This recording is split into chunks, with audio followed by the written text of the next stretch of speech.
Well, this is our very start, where we built this part of it, we put this stuff together. Let me get this out of here.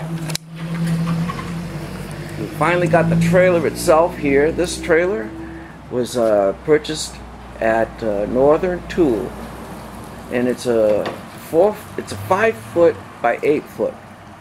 So this was purchased at Northern Tool, and it's a 8-foot trailer, and it's 5 feet wide, and it came with 12-inch tires. Over here you'll see that's the original tire. It's a 12-inch tire, and I thought about that, and I decided I wanted to try something different, and I'm gonna put a 13-inch tire. Northern Tool had 13-inch tires for about $100, just under $100. I was able to go on Amazon, and I got two 13-inch tires for $100. That's a 13-inch tire. As you look at it, you'll see that I had to play games with the mounts. I had to reverse the mounts, and then I had to drill 2 holes so that I could lift that up and get that tire, because the fender is too low for the 13-inch tire. So in doing so, I was able to lift that fender up by reversing these mounts and putting 2 new holes in the frame, and I got it so that 13-inch tire now can fit on there easily. You can see the difference here. That's the 12-inch original. I haven't changed it yet, and you can see the difference. That tire is considerably larger. It wasn't a whole lot of work. You can see this part of it here. I had to reverse these. I had to put a new hole in there and take care of that. This is the original way it came right here. This is an original mount. A little dusty, but it's because I'm moving everything around in here.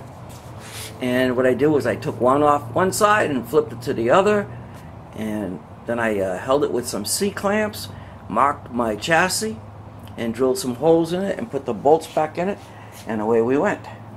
And just as showing you the difference, there's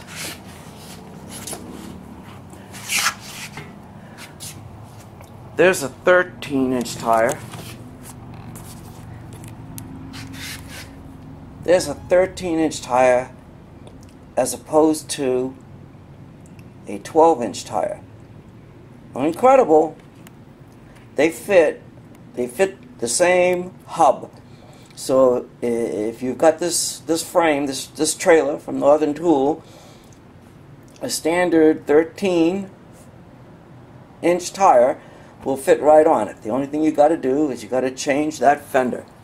But the tire rating for the 13 is something on the order of 1,300 pounds per tire, and at 1,300 pounds per tire, you get an extra 300 pounds each tire compared to the 12, and gives you about 500 extra pounds that you can put on the frame here without too much trouble.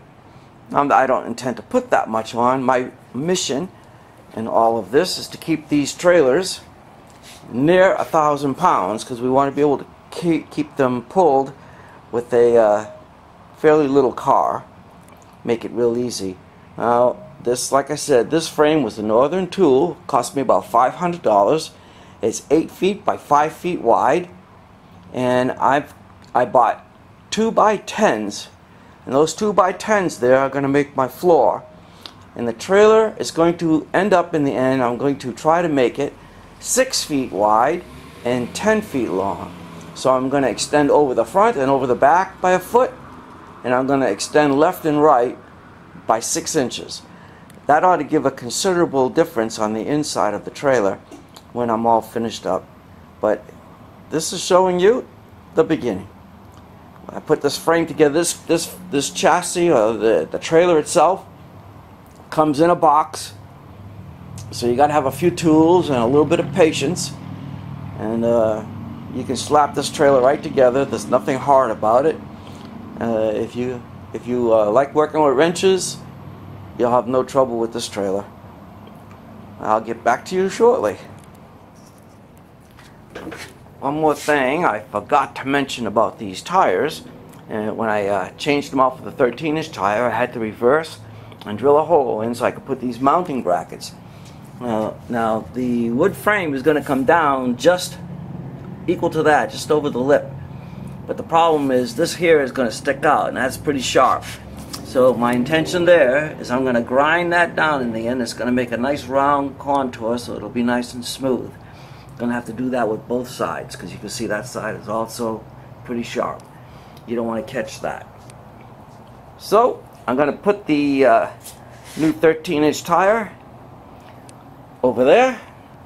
It's got it sitting there waiting to be done, and it takes about an hour to do that because I'm pretty slow. And then we'll stop putting the floor on this thing. Can't wait. Alright, now as you can see, I cut all my little spacer pieces. There they are. Now I'm just going to glue them onto the bottoms so that it'll all work out fine in the end. I kind of give you an idea of what I'm doing here. Okay, this is to kind of give you an idea. This is the glue I'm using. It's Elmer's. It's a waterproof glue. It's not perfect, but I'll tell you what, I've experimented with it.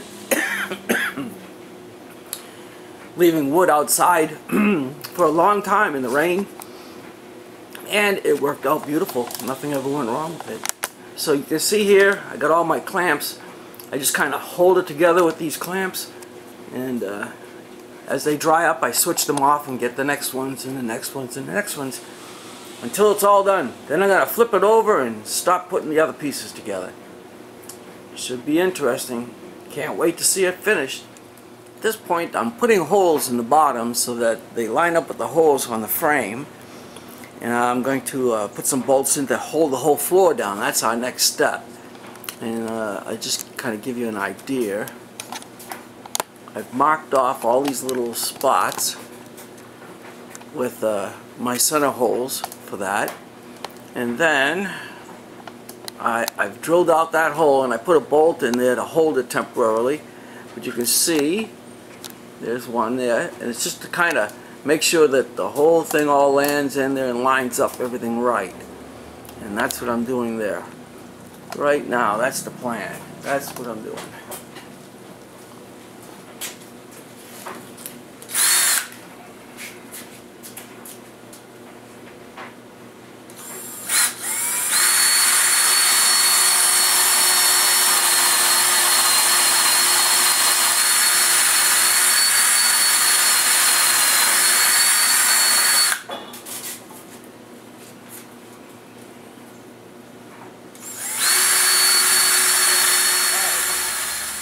Next thing I'm doing is I'm putting my cross members in here, and what I'm doing,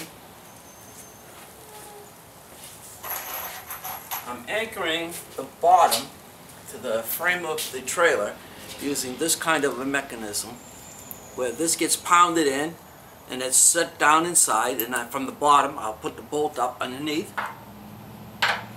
and that holds the thing on. And down the line, if I ever need to take it apart, I pull those bolts off, and away that goes.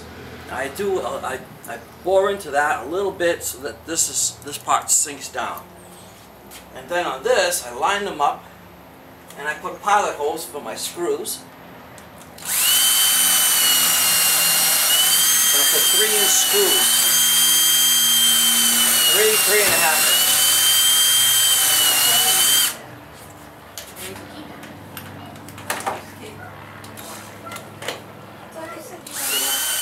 I was going to show you this. I just use a big blade player, and I'll come over here and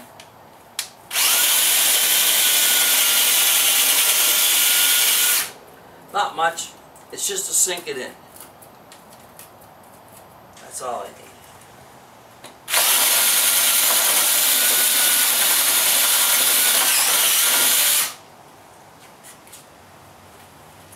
That's pretty much it. I'll turn it back on in a minute and show you as I'm getting closer to the end pieces and I'm putting it together.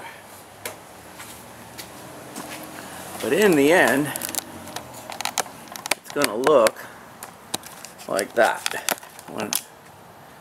Right there, you can kind of make it out.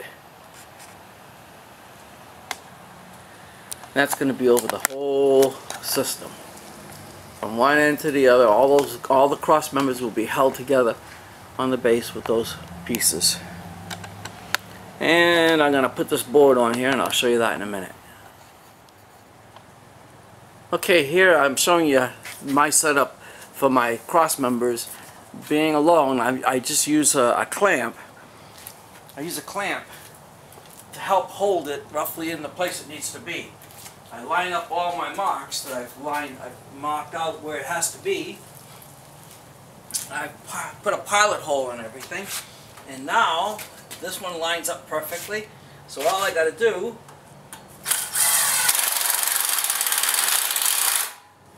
and that's good for that one. Now I'll go on this side and do the same thing, and these will all be all set.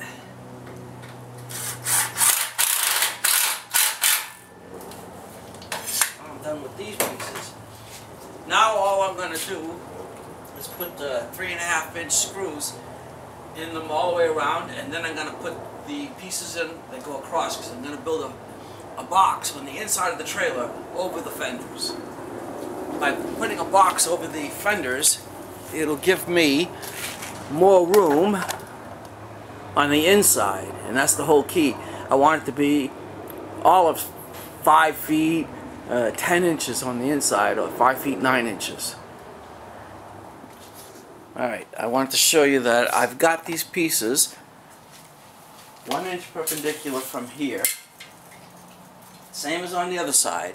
And now all I'm doing is I'm marking where these things are going to be worked out.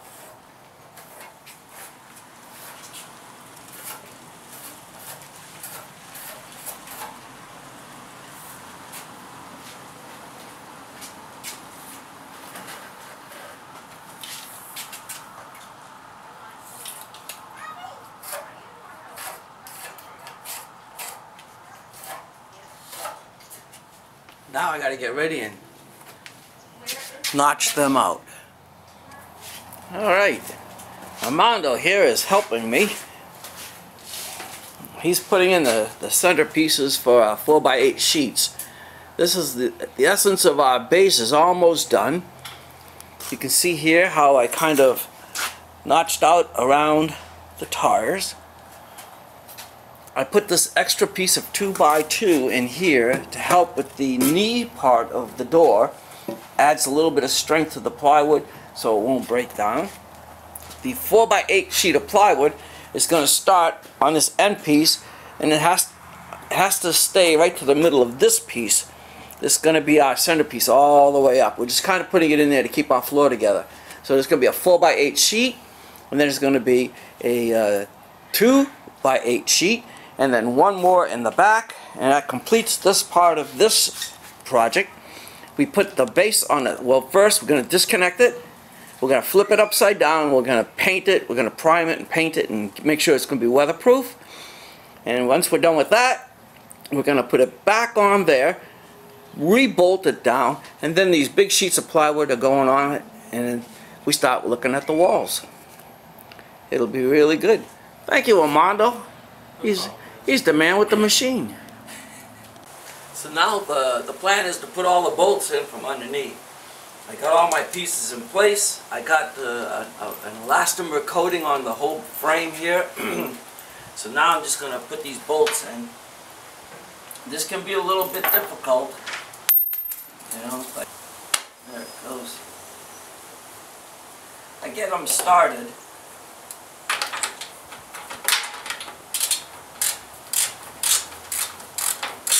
I don't put them all the way in because I don't want them tight. I'm going to do the whole frame all around, and once they're all in place, then I'll go around and tighten them all down. Gives me quite a few pieces here to do, but that's how we make the base good. All the way down. And that's it. We're just going to keep doing that until we're done. Okay, so now what I've done is I put a few pilot holes in this board, and I squared it up so that it sits nice and flat here. I'm just going to put a couple of screws in to hold it in place while I put down the rest of the floor. Just a couple screws. Object is to keep it from moving. I squared up all the corners and everything.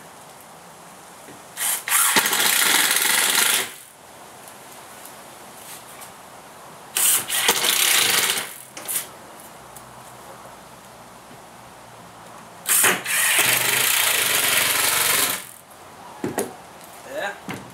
Now I'm going to get my wife to help me put the next piece down. We got the next piece of plywood down.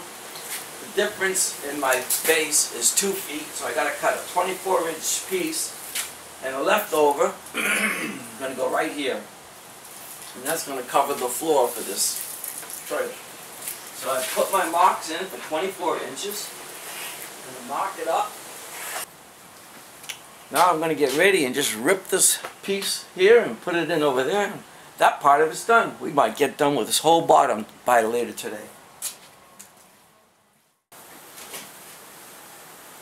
We're going to keep this side, so I'm going to cut this side of the thing off.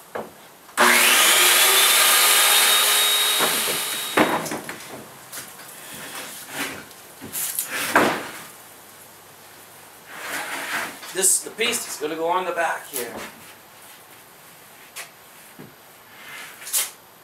At least that's the plan.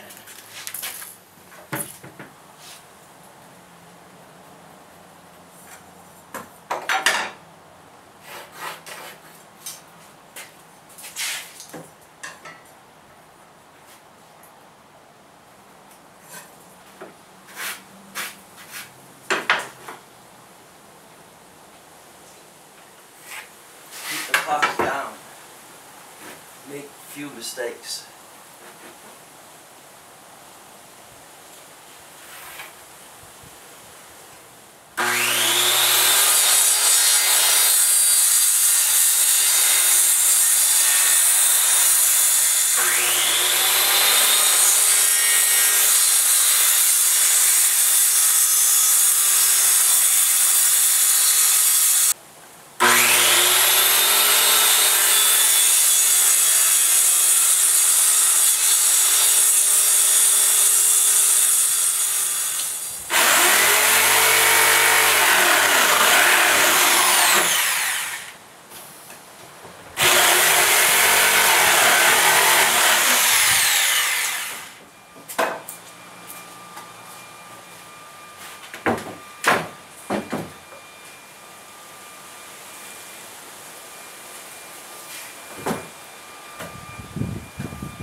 As of all things, when you do stuff, there's always little problems you run into.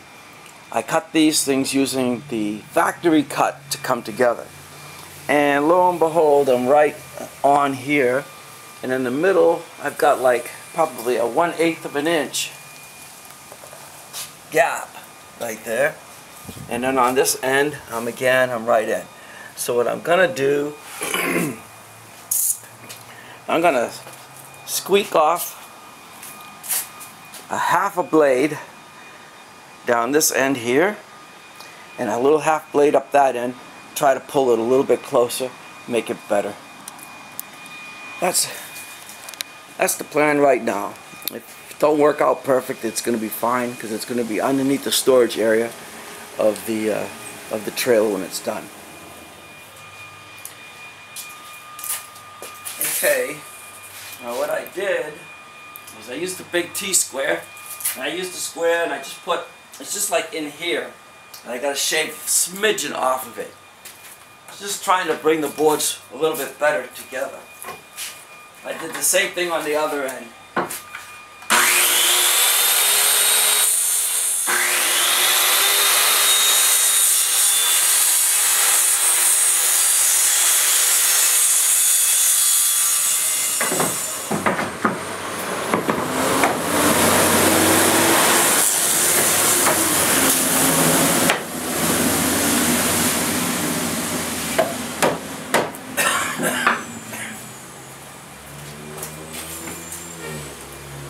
That's a lot nicer. It's a lot closer.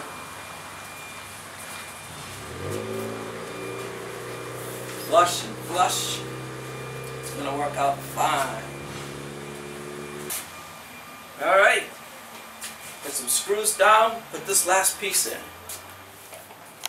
Alright, we got this part of it essentially done. It's 9.5 feet long and it's 6 feet wide. Now I'm just going to build these pieces up around the fenders themselves. I had to play some games with this, but it's come together pretty well. Way bigger than it started out looking like it's going to be. So now the next thing I'm going to do is I'm going to build 2 boxes, one around each one of these here pieces, right around that fender and then around this fender.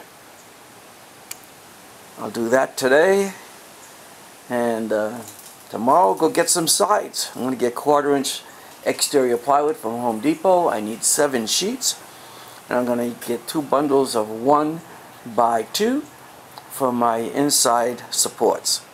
Maybe a couple 2x3s, or 2x2s rather, to hold the frame in the corners. We'll see what happens. I kind of like laminating frames up because they're straighter and stronger. We'll see what happens.